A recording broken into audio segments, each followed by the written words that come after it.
Crime s'installe ce soir dans l'Est de la France pour vous raconter deux faits divers qui ont bouleversé tout un département.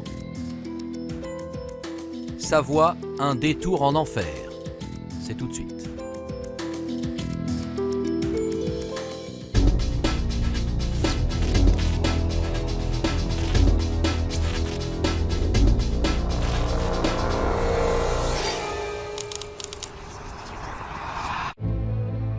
Catherine est une mère de famille de 5 enfants, installée à Thonon-les-Bains, une commune située dans le département de la Haute-Savoie.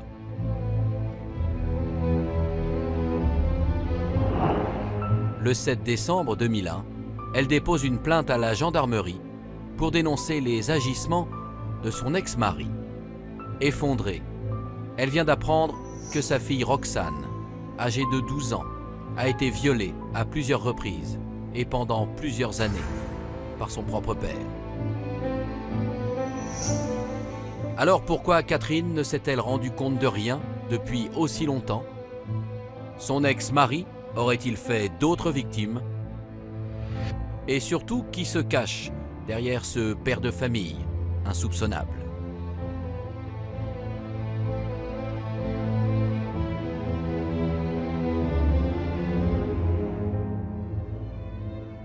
Je sais qui est en face et je sais qu'à partir du moment où elle a parlé, elle est en danger. Mostafa a 52 ans et vit chez sa sœur à Chambéry, une ville de Savoie.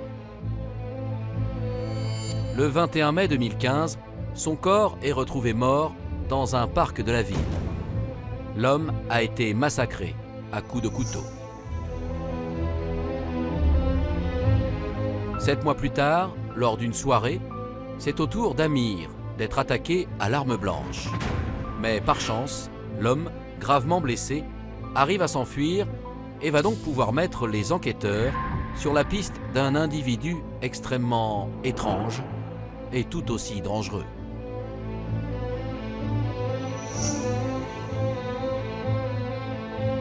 Alors, dans quelles circonstances Amir a-t-il rencontré son agresseur? Qui est cet individu qui attaque ses victimes à l'arme blanche? Et surtout, les enquêteurs le retrouveront-ils avant qu'il ne passe une 3e fois à l'acte?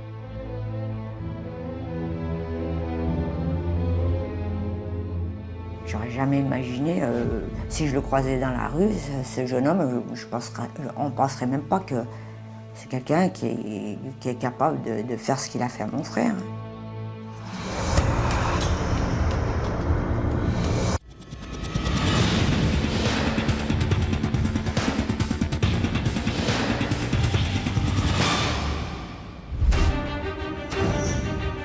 Dans l'affaire qui va suivre, vous allez découvrir le combat acharné d'une mère et de sa fille pour obtenir justice. L'histoire d'une vie détruite par un homme pervers et manipulateur. C'était devenu trop à supporter, c'était trop intense. Moi, j'en étais arrivée à un moment où je me suis dit là, je peux plus quoi. J'avais très peur de le revoir aussi. Je lui ai dit s'il apprend que j'ai parlé, il va me tuer.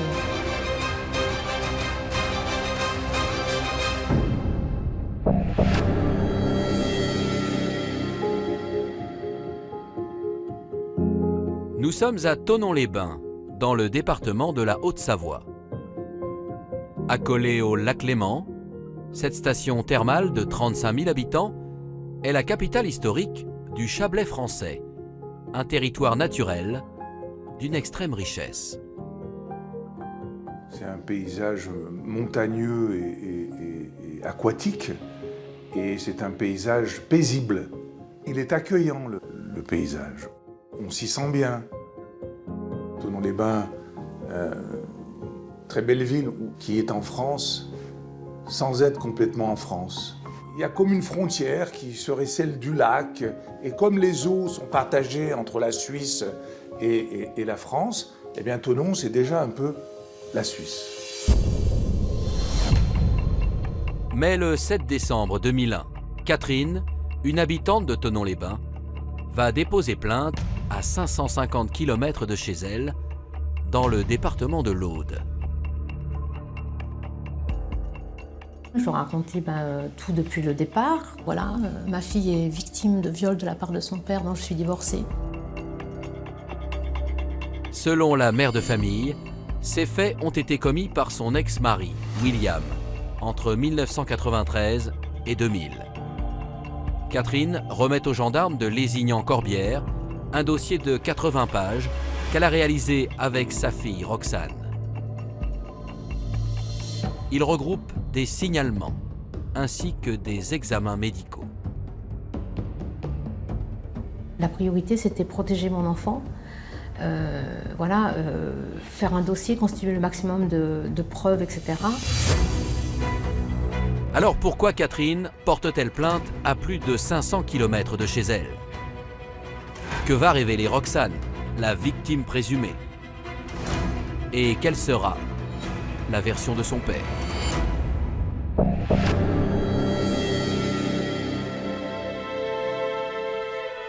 Au cours de son audition, Catherine raconte aux gendarmes le parcours de sa fille Roxane.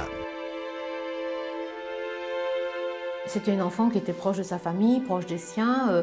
C'est une enfant très facile, avec qui on pouvait discuter, qui participait. On participait tous au projet de la famille. Mais Roxane souffre d'un profond mal-être. J'étais une petite fille quand même introvertie, plutôt timide. J'aimais pas trop me faire remarquer, puis j'avais pas énormément d'amis non plus, mais je faisais des dessins, des choses comme ça, plutôt tranquilles. Elle avait un gros problème de dos, qui très vite on va l'obliger à porter un corset. Donc c'est une enfant et une adolescente très mal dans sa peau, qui est très grande, très très mince. Donc à l'école, au collège, ça se passe vraiment très très mal. Elle est harcelée. Préadolescente, la jeune fille s'isole de plus en plus. Quand elle n'est pas à l'école, Roxane passe ses journées dans sa chambre. Et du coup, moi je pensais que ce renfermement était dû à ses problèmes de santé, à son corset. Elle voyait beaucoup de médecins. Enfin, je veux dire, c'était compliqué à l'époque à gérer pour elle. Ce n'est qu'à l'automne 2000 que Catherine découvre les raisons réelles de ce mal-être. Un soir de septembre, Roxane, alors âgée de 12 ans, se confie à une amie. C'était devenu trop à supporter, c'était trop intense. Moi, j'en étais arrivée à un moment où je me suis dit, là, je peux plus, quoi. Et le jour où j'ai annoncé ça à mon ami, le soir, j'étais censée aller chez mon père, en fait. Et je voulais vraiment pas y aller, donc je lui ai dit, il m'est arrivé ça et je veux pas y retourner. J'avais très peur de le revoir aussi. Je lui ai dit, s'il apprend que j'ai parlé, il va me tuer, donc... Face à la détresse de Roxane, son ami révèle tout à sa mère, qui alerte ensuite Catherine. À l'époque, elle est séparée de William depuis 11 ans et ne se doute de rien. Je reste complètement sidérée par cette annonce. Je ne comprends rien. Le monde s'écroule sous mes pieds. Je suis incapable de faire quoi que ce soit. Je vais rester quand même pendant quelques heures comme ça, à me dire mais c'est pas possible, quoi. C'est juste pas possible. Qu'est-ce que c'est que cette histoire? C'est quoi? Et donc je vais aller voir ma fille qui dort. Je vais pas la réveiller. Je vais attendre le lendemain matin.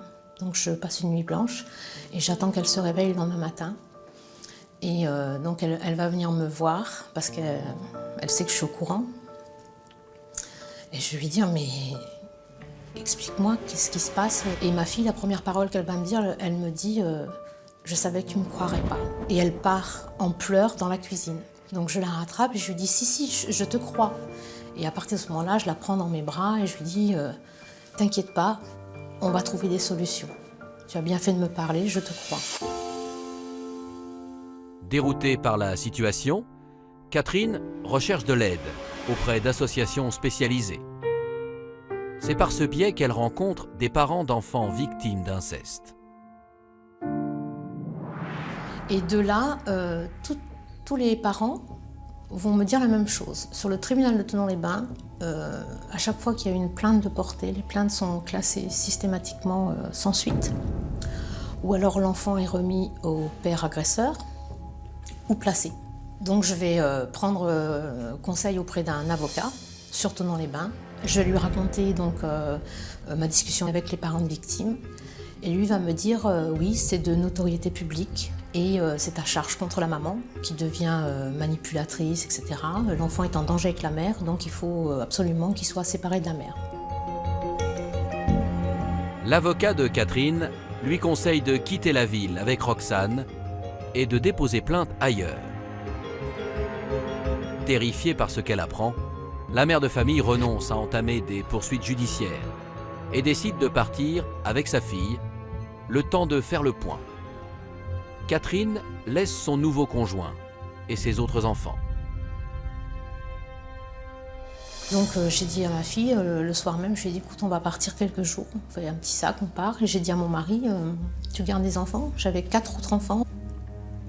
Donc il a arrêté son travail, il s'est mis en arrêt maladie et il a gardé les enfants et nous on est partis. Voilà, on est partis chez des amis dans un premier temps. Mais si Catherine a choisi l'exil, c'est avant tout pour protéger sa fille.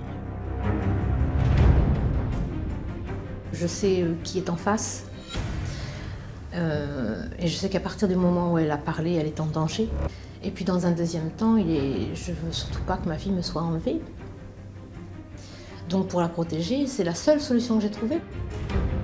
Elle a vraisemblablement eu extrêmement peur. Et une des réactions face à la peur qu'on a, c'est soit on agresse, soit on fuit. Et la fuite, c'est très souvent utilisé parce que c'est là où on essaye de trouver un endroit de sécurité. Alors, où vont s'enfuir Catherine et sa fille? William va-t-il s'en apercevoir? Et que vont découvrir les enquêteurs sur le profil de cet homme?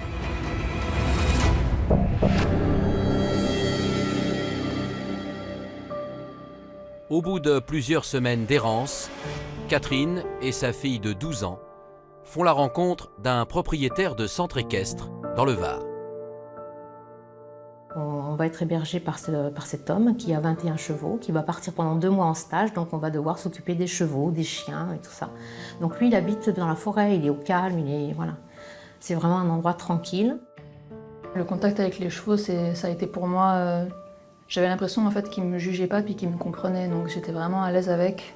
Je passais beaucoup de temps dans les champs en fait, toute seule avec les chevaux, il n'y avait pas personne avec moi, c'était très bien. Afin d'éviter d'éveiller tout soupçon de la part de William, Catherine prétexte une série d'examens médicaux que leur fille doit passer à Lyon. Une fois par semaine, je prenais mon courage à 2 mains, je me préparais vraiment psychologiquement et je l'appelais pour lui donner des nouvelles de Roxane, tout ça.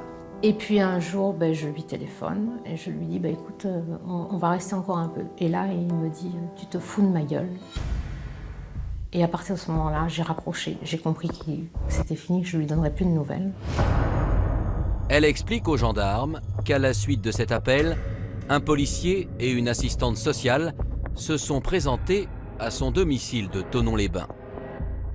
Accueilli par le nouveau mari de Catherine, il souhaite rencontrer la mère de famille au sujet d'un mystérieux chèque sans provision. J'ai compris de suite de quoi il s'agissait. C'était un moyen de pression de mon ex-mari pour me faire revenir avec Roxane. À l'issue de cette visite, le nouveau compagnon de Catherine décide de les rejoindre dans le sud avec leurs 4 enfants. Mais le propriétaire du centre équestre n'a pas la place d'accueillir tout le monde. L'homme leur propose une autre alternative.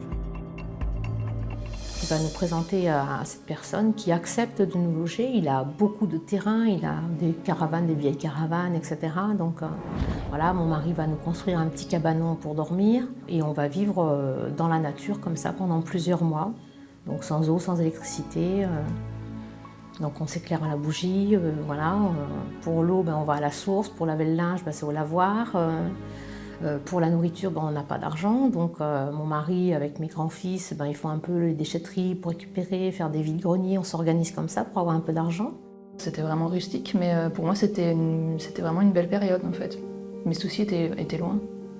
On était juste en famille, et puis cette histoire-là, elle était loin.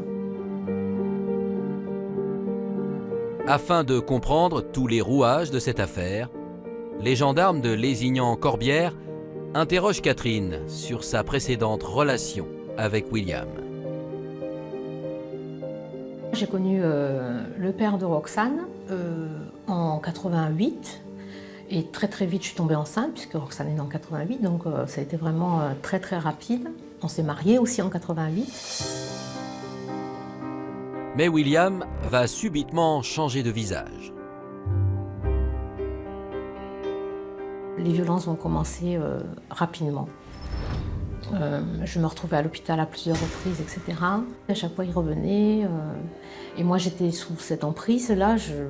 C'était difficile. Je n'avais pas d'amis. Il m'avait complètement écartée de tout le monde, de ma famille, etc. Et donc, c'est pour ça qu'au bout d'un an de vie commune, voilà, j'ai décidé de me séparer. Je lui ai dit, ça ne peut pas continuer comme ça. Catherine et William se quittent au bout d'un an et la mère de famille refait sa vie. Pour autant, Roxane ne coupe pas les ponts avec son père. J'allais chez lui les week-ends, un week-end sur 2, et la moitié des vacances. Ça se passait bien, quand elle revenait, ça allait. Il la prenait volontiers, il n'y avait pas de problème majeur. Et cela jusqu'aux premiers attouchements, qui datent de 1993. Décidées à obtenir justice, Catherine et Roxane ont rassemblé un maximum de preuves. Durant son audition, la mère de famille va notamment présenter les écrits et les dessins que sa fille avait réalisés pendant leur fuite. J'étais incapable de parler à ma mère et puis elle m'a dit si tu peux pas parler, il faut quand même que ça sorte de toi, donc tu peux l'écrire si tu veux. Et en fait ça a commencé comme ça, j'ai commencé à écrire et à faire des croquis, à dessiner ce qui m'était arrivé. Et puis j'ai fait ça plusieurs jours. Bon, c'était quand même compliqué, la nuit je faisais des cauchemars où mon père il revenait me chercher, enfin, c'était quand même assez violent. J'avais décrit le maximum de ce qu'il m'avait fait, avec tous les détails que je me rappelais, et pour moi c'était suffisant. Après avoir déposé plainte, Catherine n'aura aucune nouvelle des gendarmes pendant près de 4 mois. Face à cette situation, elle prend une lourde décision. Je me suis dit, bon, qu'est-ce que je peux faire? Et je vais entamer une grève de la faim, qui va être médiatisée quand même un petit peu. Finalement, les gendarmes de Lézignan-Corbière reviennent vers elle et procèdent à l'audition filmée de sa fille Roxane, le 14 mars 2002. J'avais pas forcément conscience qu'il y avait une caméra. Il y avait un gendarme en face de moi qui écrivait tout ce que je disais. Et j'étais vraiment remontée, on va dire, j'étais déterminée. Donc je me rappelle avoir dit tout ce que j'avais à dire. Avec ces mots, l'adolescente de 13 ans raconte tout ce que son père lui a fait subir. Ça a commencé, j'avais à peu près 5 ans, parce que je prenais encore le biberon, donc je me rappelle à peu près comme ça. Et au début, c'était des attouchements, sous la douche ou dans le lit. Et petit à petit, ça a augmenté en fait. Après, ça a été des viols répétés, des attouchements dans les salles de bain, dans la voiture, enfin dans sa chambre. Ça se passait toujours quand j'allais chez lui en fait. Il attendait que sa conjointe parte au travail et puis moi, il venait me réveiller dans la chambre pour que je le suive. En fait, dans sa façon de fonctionner, il était jamais brutal, jamais méchant. C'était toujours, on va jouer à un jeu, on va s'amuser, on va faire un truc marrant, on va faire un truc rigolo. Il me disait, je vais mettre la télévision, puis tu regardes la télévision en même temps, puis voilà, comme ça peut quand même rester amusant. C'était vraiment faire diversion pour arriver à ses fins. La jeune fille met beaucoup de temps à comprendre que son père abusait d'elle. J'étais en primaire, puis il y a eu des intervenants qui sont venus en classe pour faire de la prévention et qui nous ont expliqué voilà, le respect de notre corps, que notre corps nous appartenait, que personne n'avait le droit d'y toucher. Et c'est là que j'ai compris qu'en fait, il y avait un truc qui allait pas. Et ils nous avaient appris une chanson « Mon corps, c'est mon corps, ce n'est pas le tien ». Et je l'avais chantée à mon père, mais il n'avait pas réagi. Si Roxane réalise la gravité des faits, elle n'ose toujours pas en parler. J'avais honte. Je J'avais l'impression que c'était de ma faute en fait, que c'est moi qui faisais quelque chose de mal. Donc il fallait surtout pas que ça se sache. Oui, je l'aimais et puis je pensais pas à mal de lui. Donc je le voyais pas comme je le vois aujourd'hui, par exemple. En 1999, son père lui promet d'arrêter et la supplie de ne rien dire. Il venait en pleurant et en me disant « faut pas que tu parles, sinon papa ira en prison ». Donc c'est vraiment me mettre la faute dessus en fait. Si je parle, il ira en prison à cause de moi, pas à cause de lui. Alors comment se déroulera l'audition de William? Fera-t-il des aveux? Et cet homme cache-t-il d'autres secrets?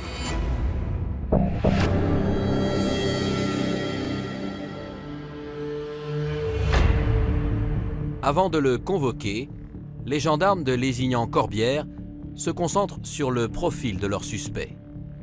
Un électromécanicien d'1,92 m pour 90 kg. William est travailleur, inséré, employé à Évian, apprécié par tout un chacun, jamais de soucis sur le plan du travail. C'était quelqu'un de très charismatique, qui avait énormément de personnes autour de lui. Âgé de 35 ans, William n'a aucun antécédent judiciaire. C'est un homme qui n'est pas connu pour être violent, un homme paisible, qui aime la musique, qui joue de la guitare, et dont on dit qu'il serait un séducteur. Mais il est connu pour aimer les femmes. Il n'est pas connu pour aimer les enfants. Et être séducteur de la gente féminine, c'est plutôt une qualité quand on se voit reprocher les faits qui lui sont reprochés. Interpellé le 25 juin 2002, soit 6 mois après la plainte de Catherine, les gendarmes lui signifient les raisons de sa garde à vue. Il dit qu'il ne comprend pas, il dit qu'il est innocent des faits qui lui sont reprochés. Ça, il le dit, qu'il est surpris par les déclarations, les accusations. Il va répondre aux questions en niant tout en bloc et à la fin en salissant ma fille, en disant qu'elle a des mauvaises fréquentations, qu'elle s'habille en mini-jupe, etc. Ce qui est totalement faux d'une part, puis bon, quand bien même. Sans compassion pour sa fille de 13 ans, le père de famille va même jusqu'à se lamenter sur son propre sort. Quand il est effondré, c'est parce qu'on l'accuse lui, hein, et jamais il est effondré de savoir que sa fille était victime de viol. Il est dans l'incompréhension, tout en étant dans l'accusation, mais pas de Roxane, de la mère de Roxane. Pour lui, le deus ex machina de ce dossier, c'est Catherine. Preuve de sa bonne foi, l'homme remet de nombreux dessins réalisés par sa fille entre les années 93 et 2000. Il y avait 12 dessins de Roxane, oui, qui étaient, soit joyeux, soit moins joyeux. Hein. Il y avait toutes sortes de dessins. Et moi, j'avais demandé à ce que ces dessins soient expertisés par un spécialiste, ce qui n'a jamais été fait. Le 27 juin 2002, une information judiciaire pour viol et agression sexuelle aggravée est ouverte à l'encontre de William. Mais il reste en liberté et a simplement l'interdiction d'approcher Roxane. Au bout de quelques mois, le procureur de Narbonne se dessaisit du dossier et le renvoie à Thonon-les-Bains, là où se sont déroulés les faits présumés. Je dis mais c'est pas possible, quoi. C'est une catastrophe. Ça va repartir sur Thonon, comment ça va être géré, donc à nouveau des peurs, des angoisses. Alors les craintes de Catherine vont-elles se confirmer? William échappera-t-il à la justice? Et quels seront les résultats des expertises psychologiques?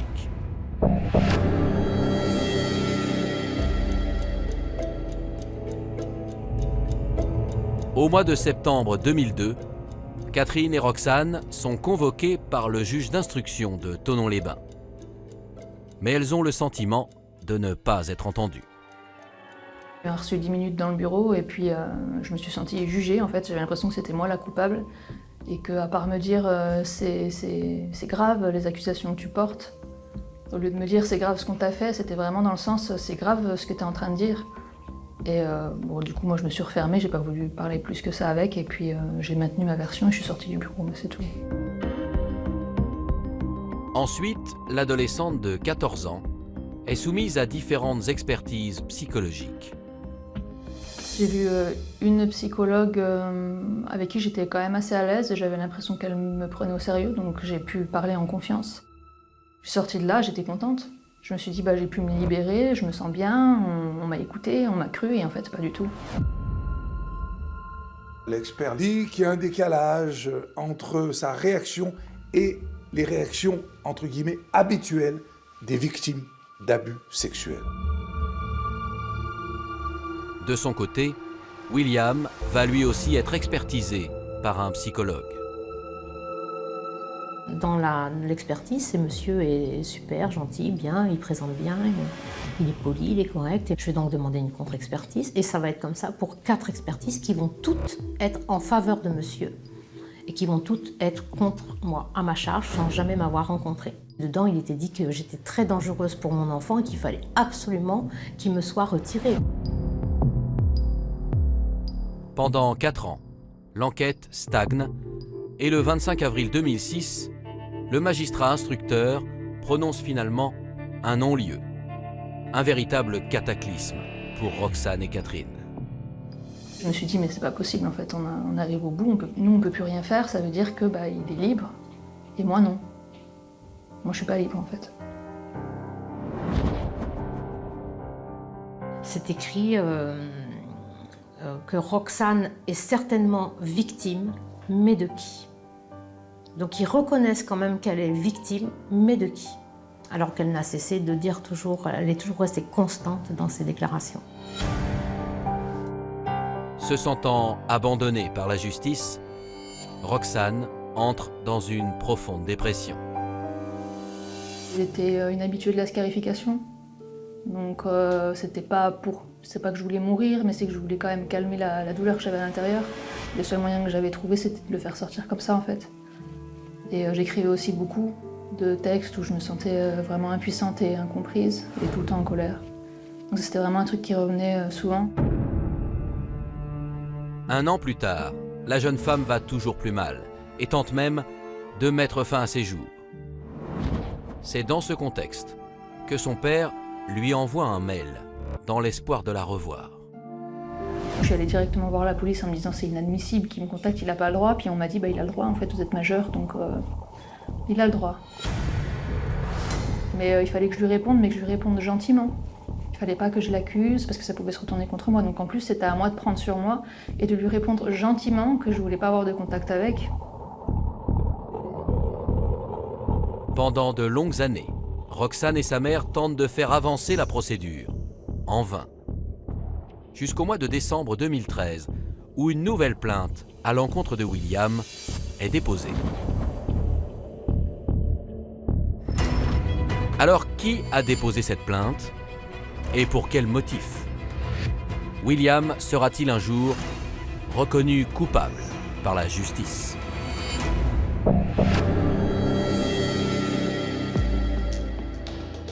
Le 26 décembre 2013, les gendarmes de Thonon-les-Bains recueillent le témoignage d'une jeune fille de 11 ans que nous appellerons Camille. C'est son père qui a donné l'alerte après qu'elle se soit confiée à lui. Elle dit qu'elle a le souvenir que dès ses 3-4 ans, au contact de William, il cherche les caresses, il a un comportement spécial vis-à-vis d'elle. Et après, elle décrit des scènes qui sont bien plus sordides. Donc, il y a à la fois agression sexuelle, la force à faire des fellations, etc. Tout quand même sous le domaine en même temps du jeu. William n'est autre que le beau-père de Camille. Une enfant qui semble très perturbée par ce qu'elle a vécu. C'est une petite fille qui fait beaucoup plus jeune que son âge. Lorsque je la vois la première fois et qu'elle est assise chez le juge d'instruction, à 11 ans, elle touche à peine les pieds par terre. C'est-à-dire qu'en fait, elle est vraiment faite toute petite. Elle faisait 8-9 ans à l'époque, même pas. Les enquêteurs apprennent également que depuis 2009, William vit avec la mère de famille et ses 2 grandes sœurs, âgées de 13 et 16 ans. Fort de cette information, ils les entendent au plus vite. Nous avons avoir confirmation par elles qu'elles étaient victimes de la même manière que Camille et des mêmes faits. 2 semaines plus tard, William est interpellé à son domicile et placé en garde à vue. Si l'homme de 47 ans nie tout en bloc, son ordinateur révèle une quantité importante de photos pédopornographiques, ainsi qu'une vidéo dans laquelle on peut voir ces 3 belles filles ensemble dans leur bain. Il avait commencé à expliquer de manière un peu nébuleuse qu'il avait pris cette vidéo parce qu'il trouvait qu'elles avaient un comportement bizarre entre elles et qu'il les prenait en vidéo au cas où pour bien montrer qu'elles étaient bizarres. Mais on voyait bien que ces vidéos-là, elles étaient pour qu'il les regarde, comme tout ce qu'il avait sur son ordinateur. Au cours de son interrogatoire, William va toutefois reconnaître avoir eu des relations sexuelles avec la sœur aînée de Camille. En indiquant qu'en revanche c'était volontaire, c'est-à-dire que c'était des relations consenties et que c'est tout juste si c'est pas effectivement la jeune fille qui était en demande et pas lui. Tandis que l'homme est placé en détention provisoire, les enquêteurs se présentent chez Catherine, 9 ans après le non-lieu. En 2015, les gendarmes vont venir frapper chez moi à ma porte et me dire, voilà, vous êtes la maman de Roxane, etc. Donc oui, qu'est-ce qu'il se passe quelque chose? Ne vous inquiétez pas, tout va bien. C'est son père, il est en prison, il a fait 3 victimes de plus. Et là, je me suis effondrée. J'ai appelé ma fille, je lui ai dit, reste assise, ça y est, c'est bon. Il y a 3 victimes de plus, mais il est en tôle, c'est bon. Et je hurlais dans la rue et tout, j'étais... Quelque part, c'était triste et malheureux pour les autres victimes, hein, on est bien d'accord. Mais tellement de waouh, enfin ma fille va être reconnue en tant que victime parce qu'elle n'a jamais été reconnue par la justice. J'ai toute mon énergie qui est remontée d'un coup, parce que pour moi c'était vraiment enterré. C'est avec le non-lieu, j'avais fait une croix là-dessus, et c'est tout remonté. Je me suis dit ça y est, là on repart, puis cette fois c'est la bonne. La juge d'instruction, en charge de l'affaire, rouvre le dossier de Roxane et reçoit dans son bureau la jeune femme de 27 ans. Quand la juge m'a reçue, j'ai dû redire de nouveau ce qu'on m'avait fait, mais avec beaucoup d'années de retard du coup, et j'y croyais pas trop. Quand j'ai revu une psychologue aussi, j'ai parlé comme je devais parler, mais j'avais pas trop d'espoir, et par contre elle m'a dit cette fois on le tient. Donc je me suis dit, il y a peut-être une chance que cette fois on me croit. De nouvelles expertises psychiatriques sont également réalisées sur William, les 27 juillet et 14 août 2015. Il y a une expertise psychiatrique qui va mettre en avant le côté pervers de William, avec ses penchants, ses addictions habituelles, tout ce qui concerne le sexe, etc. Mais quand même pointer un danger et un risque d'ailleurs de récidive. Moi, je les appelle des experts en sorcellerie. Vous avez un premier expert qui dit « il est normal ». Pourquoi on ne reste pas sur cette expertise? Il y a un deuxième expert qui dit « quasiment il est pédophile ». Donc je vous le disais, soit le premier c'est un incompétent, soit le deuxième est un incompétent, ou l'inverse.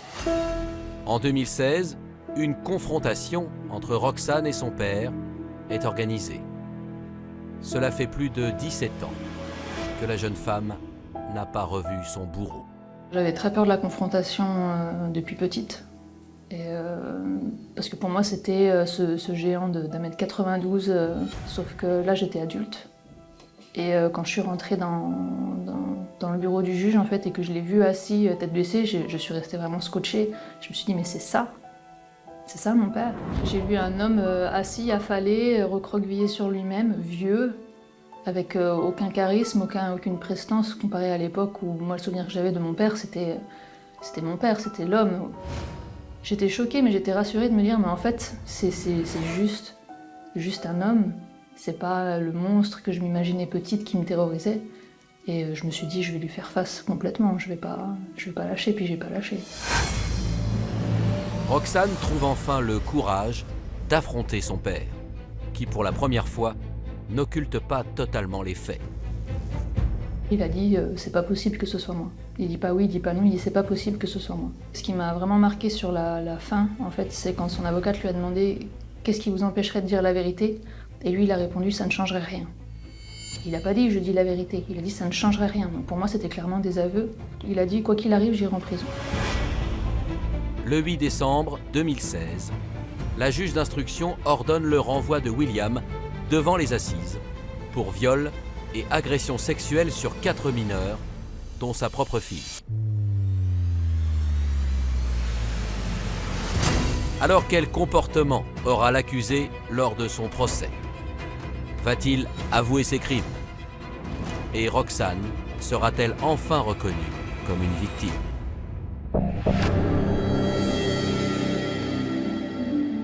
Le 2 avril 2017, presque 16 ans après la plainte de Catherine, le procès de son ex-mari s'ouvre à Chambéry. Roxane retrouve celui qui a détruit une partie de sa vie et découvre les 3 autres victimes. Quand on est arrivé dans la salle, je me suis mise juste derrière, en fait, j'ai compris que c'était elle, mais je n'osais même pas y aller. Donc, je n'osais pas leur parler, puis c'est une des filles qui s'est retournée, puis qui a commencé à parler avec moi. Et du coup, après, on a quand même pu être proches le long du procès, mais c'est vrai qu'au début, je n'osais pas, j'avais tellement honte que je ne savais pas si je pouvais y aller. À l'image des autres jeunes filles, Roxane a soif de justice. Âgée de 29 ans, elle va raconter à la barre toutes les horreurs vécues dans son enfance. C'était un cri de désespoir et c'était vraiment, voilà, elle venait poser tout ça, elle venait poser son histoire. On sentait vraiment que depuis qu'elle avait 12 ans ou 11 ans, elle traînait ça, ce sac à dos, elle est venue le poser. Et ça a été vraiment très très émouvant pour tout le monde, quoi. Moi, j'avoue qu'on est nombreux à pleurer. Hein. Après les témoignages de Camille et de ses 2 sœurs, les débats vont porter sur les troublantes similitudes entre ces 2 affaires. Je pouvais reconnaître le comportement de mon père, en fait, dans ce qu'elle pouvait dire. Sur les actes aussi qu'il avait pu faire, qui reproduit constamment. Comment on peut expliquer que ces jeunes filles puissent dénoncer des faits qui soient strictement semblables au niveau des faits à ce que Roxane avait décrit des années en arrière. Donc il fallait bien qu'il ait une explication là-dessus. Mais l'accusé ne va absolument pas aller dans ce sens. Il s'est muré dans le silence. À chaque fois que l'avocat général lui donnait la possibilité de parler, il ne parlait pas. Il disait c'est pas moi, c'est pas moi. Aucune parole, aucun regard, rien pour les victimes. C'est un homme qui se défend mal. William, c'est pas un homme qui va démontrer par son expressivité qu'il est innocent. Face au mutisme de William, la cour d'assises va soulever une autre interrogation dans ce dossier. On va revenir souvent sur ce qui s'est passé sur la première instruction. Les magistrats n'expliquent pas comment c'était possible qu'il y ait un non-lieu. Il va y avoir vraiment un procès avec voilà, tout ce qui n'a pas été fait lors de la première instruction. Et je ne serai pas mise en cause une seule fois par les magistrats ni par le procureur général. Le 8 avril, après une semaine de procès, le père de Roxane est condamné à 18 ans de réclusion criminelle. À côté, il avait un certain nombre d'obligations, hein, un suivi socio-judiciaire avec une obligation de soins, une obligation d'interdiction de contact avec les victimes, bien évidemment, une inscription au FIGES, hein, c'est le fichier très spécifique pour tous les délinquants sexuels. Pour moi, ça a été vraiment un soulagement et qu'ils ont continué à reconnaître pour tout. En fait, ça a été vraiment une libération. Mais ça n'a pas duré longtemps, en fait, parce qu'on s'est sentis libérés, mais on savait très bien qu'ils pouvaient faire appel. Et il n'a pas tardé à le faire, d'ailleurs. Tandis que la seconde audience est programmée 1 an plus tard, les victimes n'ont pas d'autre choix que d'attendre et ressasser les exactions de William. Alors entre les deux procès, ce qui s'est passé, c'est que je pensais aller mieux, et en fait pas du tout. J'ai fait une rechute monumentale. Je revivais sans cesse les scènes avec mon père, et je me suis dit là, il faut que je demande de l'aide parce que ça allait vraiment pas. Traverser une telle procédure demande énormément de courage parce que la victime va être reconfrontée à tout ce qu'elle a vécu par les questions que vont lui poser les juges, les avocats. Et ça entraîne très souvent des retraumatisations. Roxane va alors consulter un psychologue et suivre un traitement adapté à ses angoisses. La victime a la possibilité de retraiter l'information blessante et de faire en sorte que quand elle pense à la situation d'une certaine manière, les émotions soient tranquilles. C'est-à-dire que dans le meilleur des cas, que c'est possible de passer à une acceptation. Le 2 juillet 2018, victime et accusé se retrouvent pour un nouveau procès au tribunal d'Annecy. J'avais un peu plus espoir dans le deuxième en me disant déjà ils l'ont reconnu une fois, donc c'est possible qu'ils le reconnaissent une deuxième. C'était un procès qui a été plus rapide dans le temps, tout aussi intense pour des victimes, parce que c'est de se dire, voilà, on recommence, on est obligé de recommencer, quoi. William reste sur la même ligne de défense. Il écope, une fois encore, de 18 ans de prison. Il a été reconnu de nouveau pour tous les chefs d'accusation, pour toutes les victimes, et qu'ils ont rajouté une interdiction de sortie du territoire. Parce qu'apparemment, il aimait bien aller aux Philippines 2 fois par an, et on sait très bien ce qui se passe là-bas. Mais William tente un ultime recours et fait une demande de pourvoi en cassation. Franchement, on n'avait pas du tout envie de repartir pour un 3e procès. On en avait marre, on voulait vraiment tourner la page. Le 27 novembre 2019, la Cour de cassation rejette le pourvoi de William. Au bout de 19 ans de combat judiciaire, Roxane est enfin reconnue comme victime. J'étais heureuse, j'étais soulagée, et de me dire en fait, en gros, j'avais vraiment le sentiment que ma vie, à moi, elle pouvait commencer maintenant. Elle m'a dit ça y est, on a enfin gagné, et elle m'a dit merci pour tout ce que tu as fait.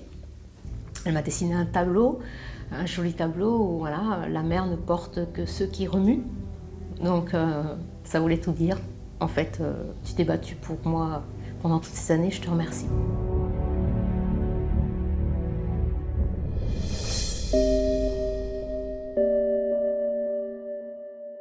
Aujourd'hui, après des années de souffrance, Roxane peut enfin se concentrer sur elle-même et profiter de sa fille, âgée de 6 ans.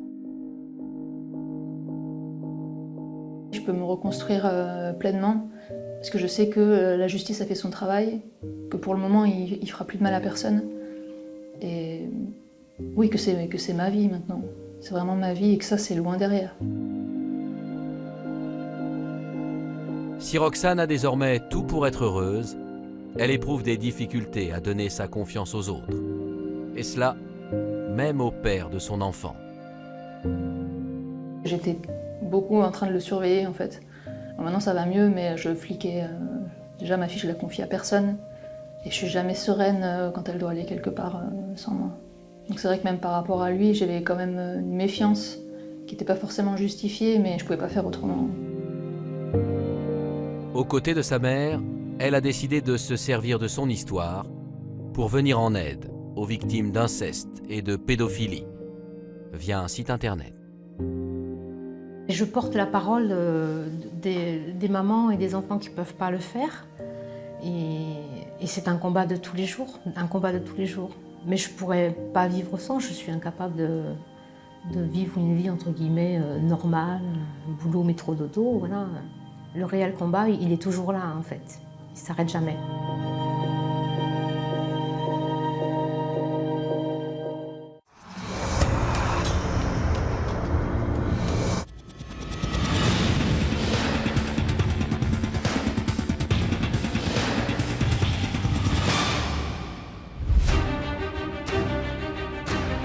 Dans l'affaire qui va suivre, vous allez découvrir le sort tragique de Mostafa, tué un soir de mai 2015. Un meurtre sauvage qui mettra les policiers de Chambéry sur la piste d'un individu hors norme. C'est vrai qu'on se dit que finalement il n'y a peut-être pas de mobile à ce meurtre, que c'est peut-être le début d'une série, d'un tueur en série. On se dit qu'il peut recommencer, quoi. S'il a cette envie de tuer qui est là, sans mobile particulier, il va certainement pas s'arrêter là.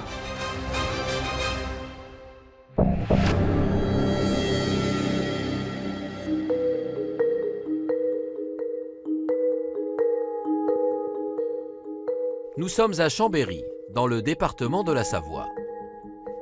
Surnommée la Cité des Ducs, la commune offre à ses 60 000 habitants un cadre naturel exceptionnel, ainsi qu'un riche patrimoine historique. C'est une population faite d'étudiants. Le centre-ville est un centre commerçant. Puis c'est vrai qu'il y a dans cette capitale de la Savoie une forte population touristique pendant une longue période de l'année, puisque nous sommes aussi à quelques kilomètres des premières rives du lac du Bourget. Mais au printemps 2015, un événement tragique va frapper la ville de plein fouet. Ce 21 mai, le jour se lève à peine sur Chambéry, lorsque 2 employés municipaux font leur tournée au parc du Vernet. Il y en a un qui est descendu à pied avec une pince pour nettoyer les déchets. L'autre attend dans le véhicule. Et donc il est à peu près 6h40 quand celui qui est parti ramasser les déchets à pied découvre un corps inanimé, allongé sur le sol.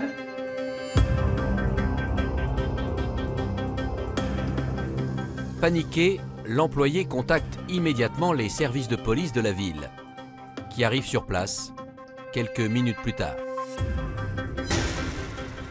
L'un des employés municipaux explique à la police qu'il a tenté de donner les premiers secours à la victime. Seulement, la police, en arrivant, constate effectivement que l'homme est déjà mort depuis plusieurs heures. Alors que s'est-il passé dans ce parc? Quelle est l'identité de la victime? Et comment a-t-elle perdu la vie?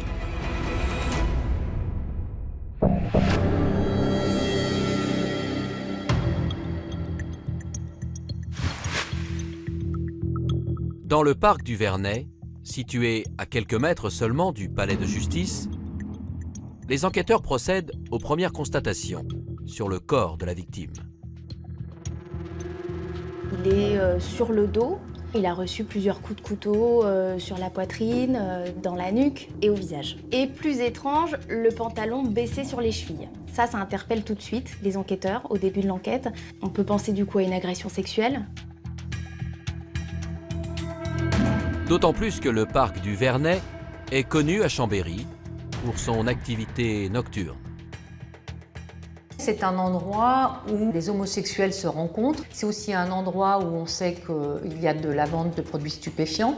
Donc il pouvait effectivement y avoir eu un échange et puis un règlement de compte.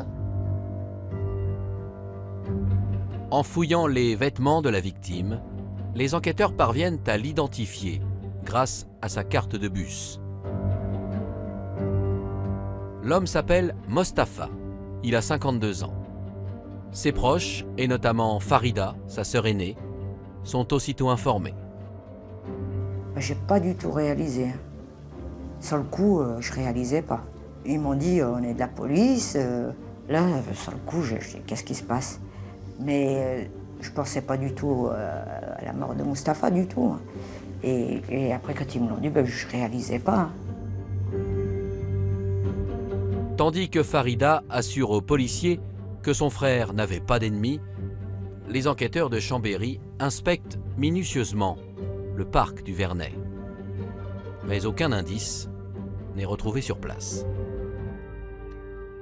Les policiers vont essayer d'étendre le périmètre d'investigation et vont trouver un témoin qui habite dans un immeuble voisin du parc du Vernet. Ce témoin va leur indiquer que le hall de son immeuble est fréquemment occupé par des squatteurs et que la fameuse nuit du 20 au 21, il a entendu diverses voix Par contre, il est incapable de déterminer le ton de la voix, si c'était des cris ou des paroles un peu fortes, et n'a pas entendu non plus la teneur des paroles échangées. Le 22 mai 2015, au lendemain de la macabre découverte, l'autopsie du corps de Mostafa est réalisée à l'Institut médico-légal de Grenoble. L'autopsie va révéler que l'homme a reçu 28 coups de couteau à l'abdomen et au cou. Notamment, il a des plaies aux poumons, des plaies hépatiques et également au tube digestif. Le médecin légiste estime que la lame du couteau avec lequel le meurtrier a donné les coups a 8 cm de long. 5 jours plus tard, les analyses toxicologiques sont transmises aux enquêteurs. Elles vont révéler d'une part un taux d'alcoolémie très important, environ 2,04 g par litre de sang, ce qui révèle un taux d'alcoolisation très important, massif, et puis l'usage de médicaments de type anxiolytique ou utilisés pour le traitement de maladies d'ordre psychotique. Un autre résultat va interpeller les policiers de Chambéry. Du sperme est retrouvé dans l'anus de Mostafa. Alors un ADN va-t-il matcher avec un profil connu de la police? S'agit-il du meurtrier? Et qui était vraiment Mostafa?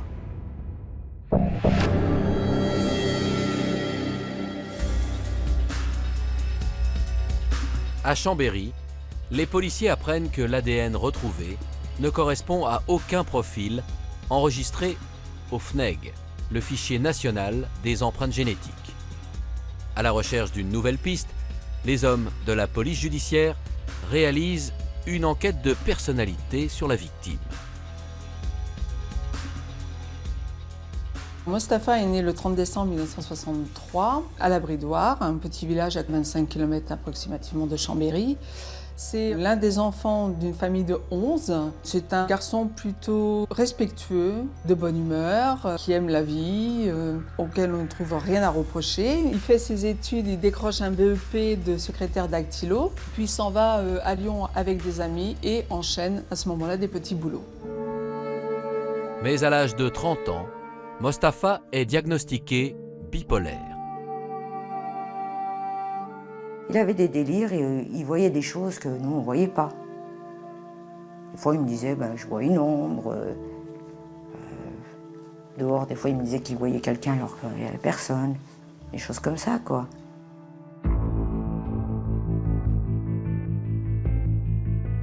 En plus de cette maladie, Mostafa va être confronté à l'incendie de la maison familiale, ainsi qu'au décès de ses parents. Profondément marqué par ces événements, l'homme se réfugie peu à peu dans l'alcool. De la part des services sociaux, c'est un homme qui fait l'objet d'une mesure de protection.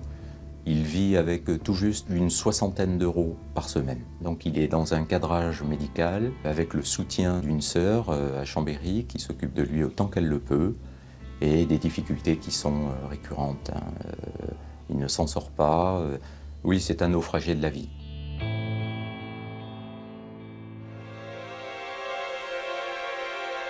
Le 8 septembre 2012, un nouveau drame va frapper Mostafa.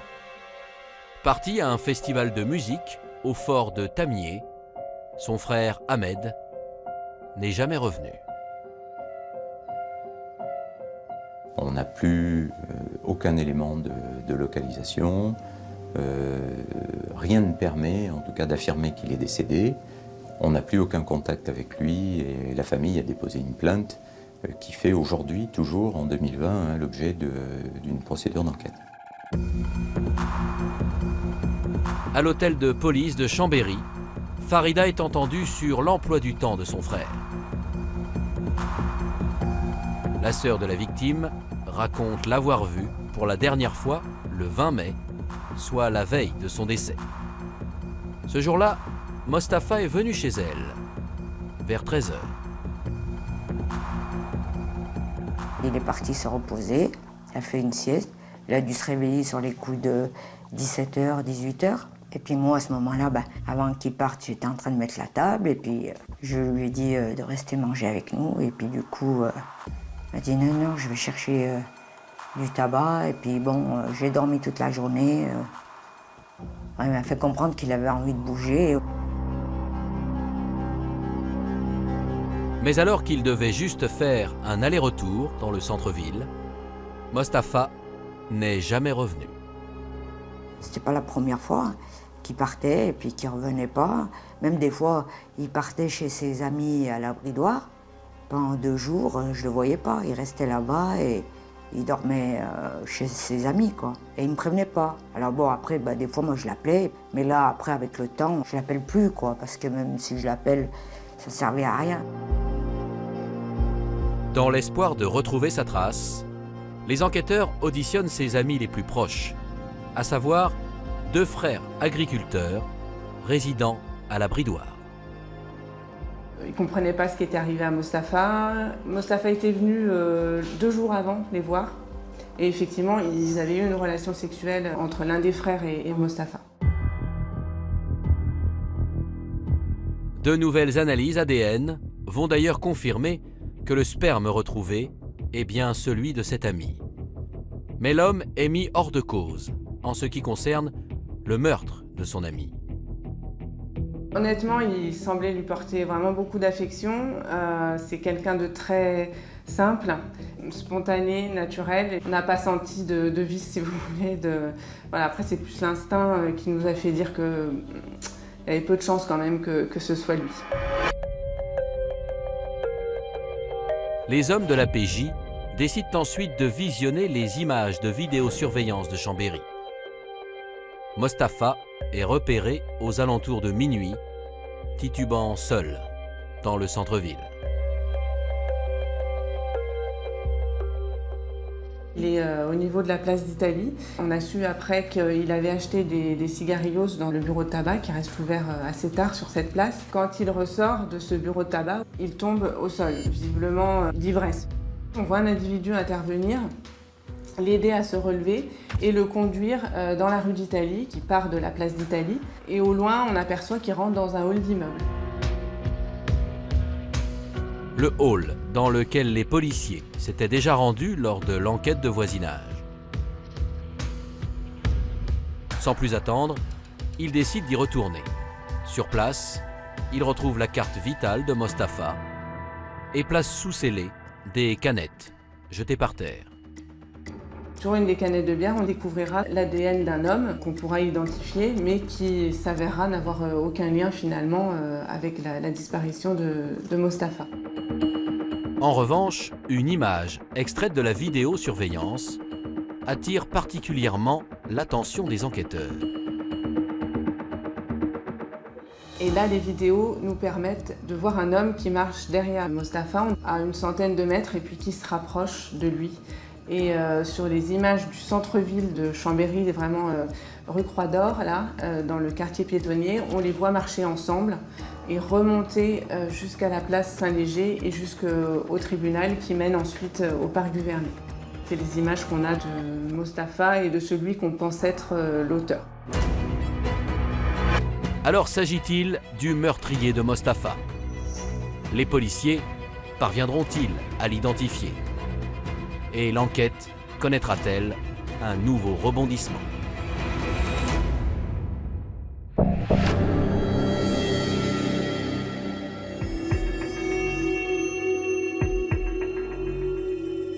Sept mois plus tard, tandis que l'enquête stagne, un événement va avoir lieu à Thonon-les-Bains, une station thermale située à 120 km de Chambéry. Il est 5 h du matin, ce 26 décembre 2015, lorsqu'un individu, que nous appellerons Amir, intercepte un véhicule. L'homme est blessé et doit être conduit à l'hôpital. Il présente de nombreuses plaies. Arrivé aux soins, on lui détecte effectivement un épanchement au niveau du poumon, ainsi qu'une blessure à la rate et un hémothorax. À la sortie des examens, effectivement, les médecins lui prescrivent un ITT de 10 jours, 21 jours d'arrêt de travail et 45 jours de soins. 2 jours après sa prise en charge, le 27 décembre 2015, l'homme de 33 ans porte plainte au commissariat de Thonon-les-Bains. Face aux enquêteurs, il fait le récit de son inquiétante soirée. Amir a passé la soirée de Noël du 25 décembre 2015 en compagnie d'un certain Adrien qu'il a rencontré dans un bar de Thonon-les-Bains et qu'il a invité à poursuivre la soirée donc, chez sa mère, à Thonon-les-Bains également. À peine arrivé dans l'appartement, Amir réalise que son hôte est extrêmement préoccupant. Adrien commence à avoir des réflexions un petit peu bizarres. Et il finit carrément par lui dire qu'il a tué quelqu'un.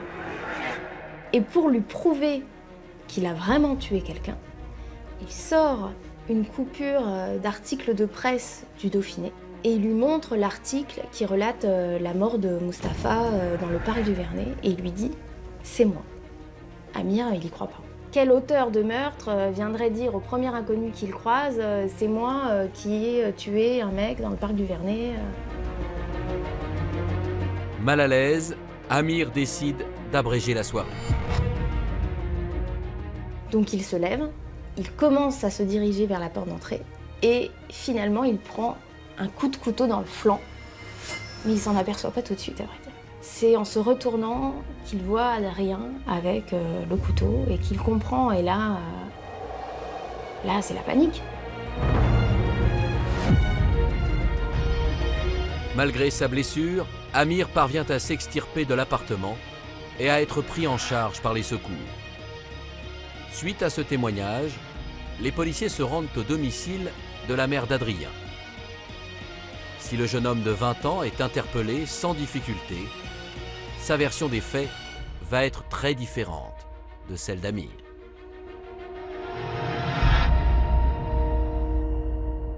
Il va lui expliquer qu'il aurait en fait avoué à Amir être homosexuel et donc on peut supposer qu'il lui aurait fait des avances. Amir se serait fâché, l'aurait poussé au sol et c'est en se relevant en fait que Adrien aurait saisi un couteau dans l'intention de se défendre. Il assède également qu'Amir l'aurait frappé à coups de poing et c'est toujours en se défendant effectivement qu'il lui aurait porté les fameux coups de couteau. Contrairement à ce qu'a révélé Amir aux enquêteurs, Adrien nie formellement être l'auteur du meurtre de Chambéry. En parallèle de cette garde à vue, les policiers décident d'inspecter l'appartement de la mère du suspect. Il y a des traces de sang dans l'allée qui conduit au domicile. Il y a des traces de sang dans l'appartement, mais tout a été nettoyé. Et donc il va falloir utiliser cette technique du Blue Star pour mettre en évidence les traces de sang. Et Adrien banalise la situation en disant qu'il n'a pas voulu, à travers les quelques traces qui étaient présentes dans l'appartement, inquiéter ni ses parents, ni sa sœur. Donc il a tout nettoyé. Le 30 décembre 2015, Adrien est alors mis en examen du chef de violence volontaire aggravée et placé sous contrôle judiciaire. Ce jeune homme est-il le meurtrier de Mustapha? Y a-t-il un lien entre ces deux affaires? Et que vont découvrir les enquêteurs sur Adrien?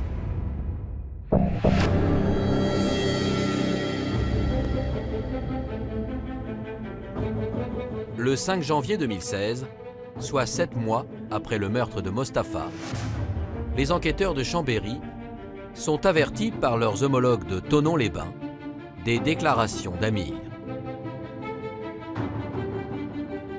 On s'est fait envoyer la photo prise en garde à vue et là, on fait un rapprochement entre la vidéosurveillance. On voit Mustapha marcher jusqu'au Vernet, donc avec probablement celui qu'on pense être son agresseur. Et on voit qu'effectivement, on est face à un jeune homme d'une vingtaine d'années, de type européen, les cheveux châtain clair, ondulés. On se dit que la ressemblance est vraiment troublante. On a le sentiment vraiment d'avoir affaire à celui, en tout cas, qui a cheminé avec Mustapha jusqu'au Vernet.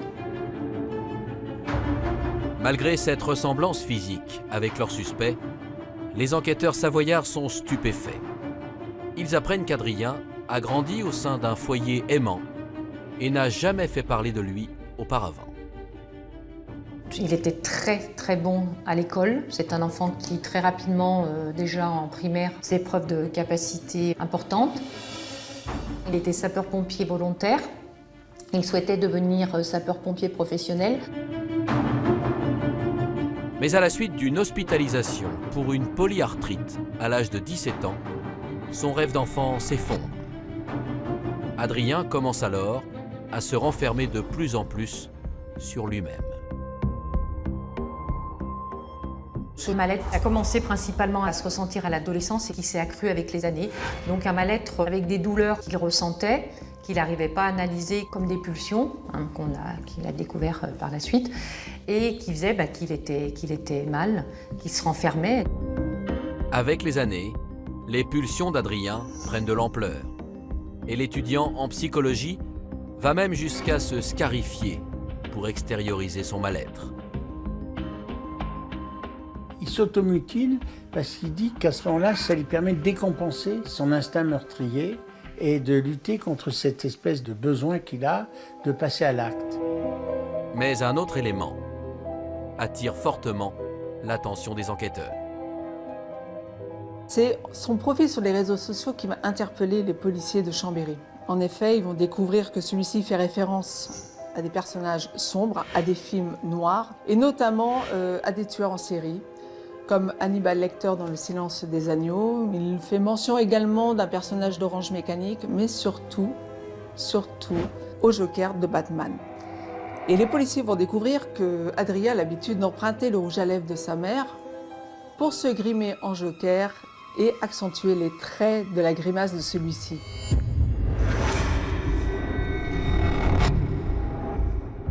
Au cours du mois de février, un des amis d'Adrien, que nous appellerons Pierre, se rend au commissariat de Chambéry. Il aurait des informations susceptibles d'intéresser les enquêteurs. Pierre nous raconte qu'au cours d'une soirée de la Toussaint 2015, Adrien lui a raconté qu'un soir, il est sorti de chez lui une nuit, qu'il était muni d'un couteau et qu'il a rencontré par hasard, en marchant, un sans domicile fixe qu'il qualifie de déchet. Il emploie ce terme de déchet. Il lui a demandé s'il avait de la famille, s'il avait des amis. Et en comprenant que cette personne n'avait pas de famille, pas d'amis, c'est-à-dire personne qui le regretterait plus tard, il a décidé d'en faire sa victime. C'est-à-dire qu'il souhaitait commettre le crime parfait. Et en racontant cette agression, il a vraiment un rire il est en transe, il a un rire nerveux. Les hommes de la PJ découvrent aussi que la nuit du meurtre, Adrien dormait avec Philippine, sa petite amie. À son tour, la jeune femme est auditionnée par les enquêteurs de Chambéry. Donc elle nous confirme qu'elle a passé la nuit du 20 au 21 mai avec Adrien, donc chez lui, à Chambéry. Elle nous dit qu'elle a entendu se lever, donc il a dit qu'il se levait pour aller manger un morceau, mais elle ne s'est pas rendue compte qu'il était parti, qu'il avait quitté l'appartement. Et elle ne se rappelle pas non plus à quel moment il est revenu dans le lit. Et le lendemain matin, Philippine découvre, comme tout le monde dans la presse, qu'il y a eu un meurtre sanglant au parc du Vernet. Ils habitent pas très loin d'ailleurs. Donc forcément, elle en parle à Adrien, en lui plaisantant, en disant « bah tiens, tu t'es levé au milieu de la nuit, ça aurait pu être toi ». Et Adrien lui dit « bah oui, c'est moi ». Et Philippine, elle dit « ah oui, d'accord, c'est une blague ». Voilà. Puis ça s'arrête là. Lorsque les enquêteurs lui montrent les images des vidéosurveillances capturées le soir du meurtre, le constat de Philippine est sans appel. Il s'agit bien d'Adrien. Pour autant, la géolocalisation de son téléphone portable ne permet pas de retracer son parcours. On constate que le téléphone est éteint, mais que juste avant les faits et juste après, il était bien à Chambéry et probablement à son domicile. Voilà, puisque quand il s'éteint la veille au soir, il est sur Chambéry, et quand il se rallume le lendemain, il est sur Chambéry. Donc on a la certitude, en tout cas, qu'il était sur Chambéry la nuit des faits. Ajoutez à cela les témoignages d'Amir, de Pierre et de Philippine. les enquêteurs sont persuadés de tenir leur homme. C'est vrai qu'on se dit que finalement il n'y a peut-être pas de mobile à ce meurtre, que c'est peut-être le début d'une série, d'un tueur en série finalement. C'est vraiment la réflexion qu'on se fait, puisqu'on a la mort de Mostafa qui est suivie quelques mois plus tard de ce que nous on pense être une tentative d'homicide contre Amir. Donc on se dit qu'il peut recommencer, quoi. S'il a cette envie de tuer qui est là, sans mobile particulier, il va certainement pas s'arrêter là. Donc on décide de l'interpeller le plus rapidement possible. Le 9 février 2016, Adrien est arrêté à son domicile et placé en garde à vue à l'hôtel de police de Chambéry. Alors que va déclarer le suspect face aux enquêteurs? Est-il le meurtrier de Mostafa? Et pourquoi aurait-il agi de la sorte?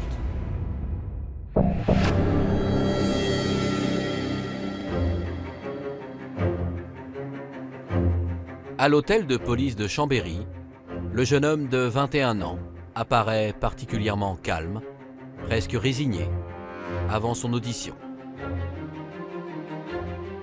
Lors de notre retour au service, donc il y a un fonctionnaire qui va lui proposer de fumer une cigarette le temps qu'on prépare tout ce qu'il y a à faire.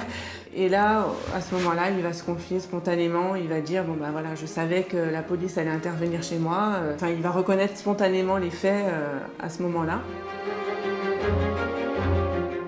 Face aux enquêteurs de la police judiciaire, Adrien avoue le meurtre de Mostafa et revient sur le déroulé de cette tragique nuit du 21 mai 2015.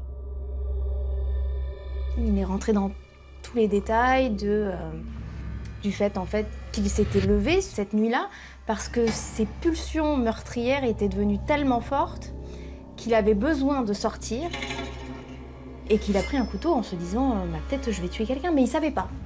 Alors il nous dit qu'il sort à la fois pour marcher, alors en espérant que l'envie de tuer passe, mais à la fois il sort pour essayer de trouver une victime. Enfin, il est un peu partagé entre ces deux envies. Assailli par ses pulsions morbides, le jeune homme erre dans les rues désertes du centre-ville de Chambéry. Il marche plusieurs minutes, donc de chez lui jusqu'à la rue de la République, il y en a peut-être pour 20 minutes, une demi-heure. Et c'est là qu'en marchant, il aperçoit au loin Mostafa. Il le dépasse et là Mostafa demande à Adrien une cigarette et il lui demande également la direction de la gare parce que Mostafa a consommé beaucoup d'alcool, il est désorienté et il ne sait plus retourner à la gare, à l'endroit où on l'a déjà vu plusieurs fois sur les vidéos au début de soirée. Donc Adrien se propose de l'accompagner, de lui montrer et au final il s'arrête dans le square du Vernet pour discuter, s'asseoir sur un banc. Et là Adrien lui demande: t'as des enfants, t'as une famille? Et c'est la question qui fera basculer en fait l'avenir de Mostafa, parce qu'il a le malheur de dire non. Adrien raconte que Mostafa, ivre et sans le sou, lui a inspiré de la pitié. Pour lui, cet homme de 52 ans devait mourir rapidement. Instinctivement, il a sorti un couteau de sa veste et l'a frappé directement dans l'œil, pensant ainsi atteindre le cerveau.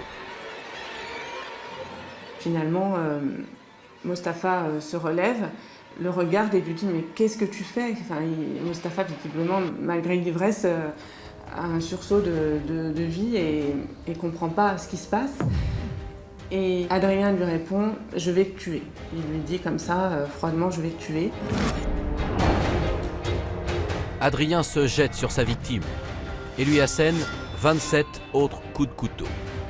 Il quitte les lieux du crime et laisse agoniser Mostafa, seul, au milieu de la nuit. Il prend le sac à dos et le couteau, il conserve le couteau. Il va les cacher en rentrant chez lui dans le grenier de son immeuble. Il nous explique que quelques jours après, 2-3 jours plus tard, il est retourné chercher ses affaires. Il a essayé de regarder ce qu'il y avait dedans. Quand il a vu qu'il n'y avait vraiment rien d'intéressant, il est allé les jeter dans la poubelle en bas de son immeuble. Et évidemment, le délai étant passé, les poubelles ont été vidées, donc il n'y avait plus moyen de retrouver ni le sac à dos de Mustapha, ni le couteau qui a été utilisé par Adrien. Malgré le récit détaillé du meurtre de Mustapha, le jeune homme est incapable d'expliquer son geste. Adrien nous confirme qu'il n'y a absolument aucun mobile, si ce n'est l'envie de tuer, de savoir ce que ça fait de tuer et en tuant, avoir ce sentiment de se sentir vivant en fait. Il nous confirme qu'il ne connaissait pas la victime, qu'il n'y a pas eu donc, de différends entre eux, que ils ont marché ensemble, ils ont discuté, mais que ça s'est bien passé. Il n'y a pas eu d'agressivité de la part de Mustapha qui aurait pu justifier un retour d'agression de la part d'Adrien. Un meurtre gratuit qui a été nourri et fantasmé par Adrien depuis de longues années. À force de se documenter sur les tueurs en série, l'idée lui est venue d'expérimenter à son tour. Ne parvenant plus à contenir ses pulsions par la scarification, il en est venu à avoir un couteau avec lui et l'opportunité a fait que ce soir-là, la victime parfaite était Mustapha. Et les pulsions d'Adrien étant au summum, il a vu là l'opportunité d'exécuter son rêve. En plus de son âge, Adrien interpelle par son extrême froideur. C'est une personnalité qui ne ressent aucun affect pour les autres, avec un égocentrisme exacerbé et un sentiment de toute puissance. Et c'est ce sentiment de toute puissance qui va nourrir ses pulsions. Les psychiatres qui l'ont rencontré lors de sa détention provisoire recommandent la mise en œuvre d'un traitement neuroleptique ainsi que d'un suivi médical pour le reste de sa vie. Ils vont également alerter sur le caractère psychotique d'Adrien. Beaucoup d'auteurs décrivent la grande perversité comme une façon de se défendre contre des éléments délirants ou psychotiques. Et là apparaît vraiment une espèce de fragilité psychique qui a amené à parler d'une altération qui est juste, mais pas d'une abolition, parce qu'il sait parfaitement ce qu'il fait. Il se vante même d'avoir tué quelqu'un. Il n'est pas fou dans le sens pathologique du terme, dans le sens de ne plus avoir de discernement. Le discernement, il l'a. Mais il a quand même une psyché qui est altérée, c'est incontestable. Alors comment se déroulera le procès d'Adrien ? Les familles des victimes supporteront-elles de se retrouver à quelques mètres de lui ? Et à quelle peine sera-t-il condamné ?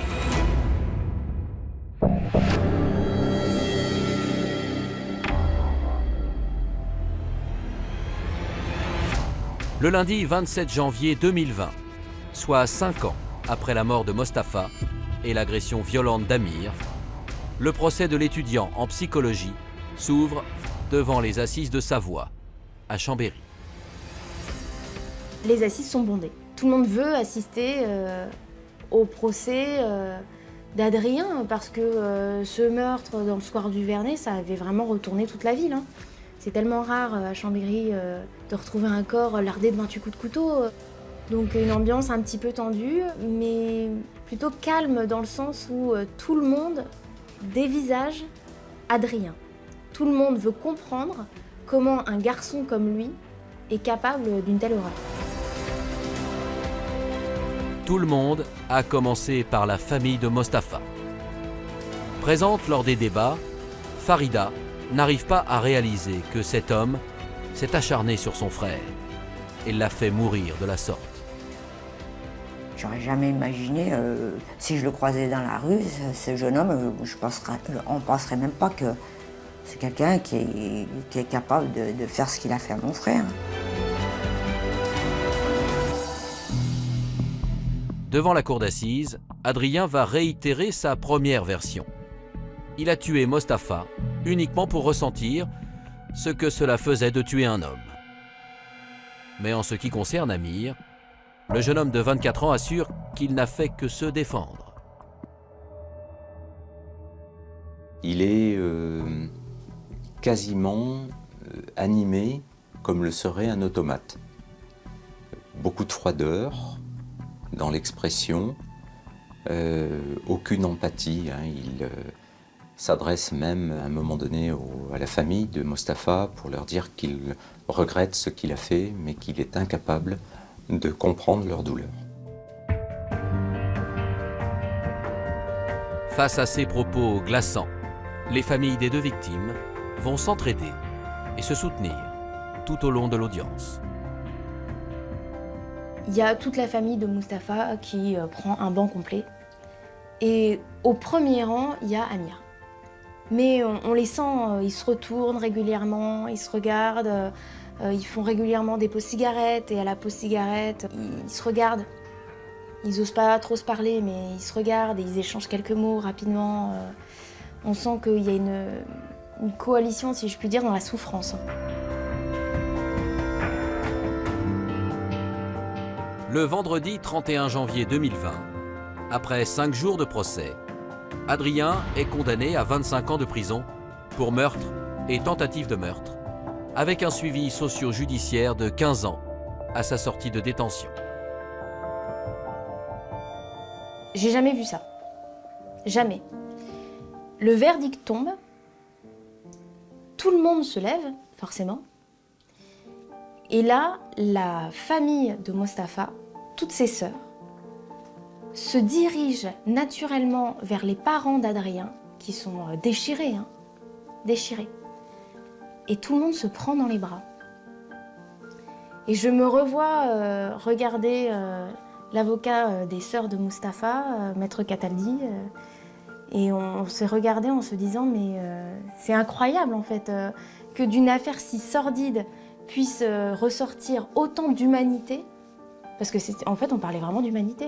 C'était tout le monde accordait son pardon et tout le monde accordait ses excuses et tout le monde les acceptait, ce qui est franchement très rare à la fin d'un procès aux assises, quoi.